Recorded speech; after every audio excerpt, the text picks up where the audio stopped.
The rest of the class were all inside, waiting at their desks as I arrived, and they looked my way as I entered, checking I wasn't Orion before turning their attention back to chatting amongst themselves.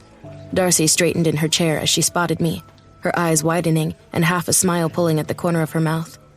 I returned it a little hesitantly and dropped in my chair beside her. "Hey." "Hey." Silence stretched between us, and I frowned before throwing a tight silencing bubble up around the two of us, not giving a shit if it was rude to cut Diego and Sophia out of our conversation. We needed to talk, right now. "So, were you just ignoring my messages on purpose, then?"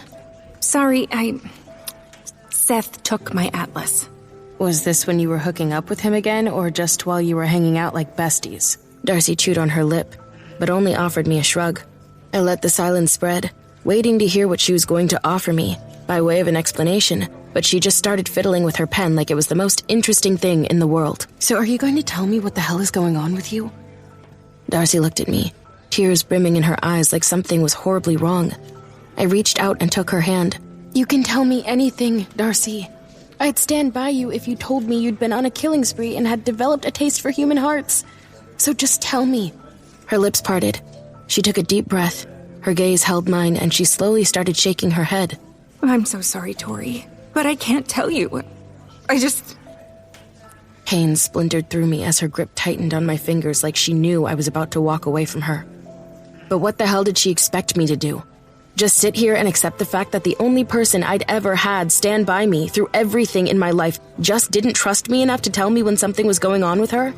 I've never in my life kept secrets from you. You know every dark and ugly thing there is to know about me, and I've never hidden an inch of it from you. But if you really don't feel like you can trust me, then fine. Be that way." Darcy's lips parted with horror, and some of her tears spilled over her cheeks, but she still didn't say a word. I got to my feet so suddenly that my chair fell back, hitting the floor with a loud clatter that drew looks from all around the room. I burst the silencing bubble I'd put up around us, ignoring the stares I was getting from everyone as I headed through the huge room with determined strides, coming to a halt in front of Tyler Corbin's desk in the front row. "Swap seats with me." Something about my tone or the look in my eyes made him agree without even cracking a joke. He gathered his stuff and headed to the middle of the room, and I dropped into his chair with heat prickling along my spine and pain tearing my heart to shreds. Orion finally appeared in his fresh clothes, his brow dipping as he noticed the new seating arrangement, but I ignored his probing stare, dropping my eyes to my atlas even though the screen was blank. After a brief pause, he started the lesson, but I couldn't hear him beyond the ringing in my ears. The shadows shifted beneath my skin, hungry for the agony I was feeling, and I let myself sink into their embrace just enough to numb the pain.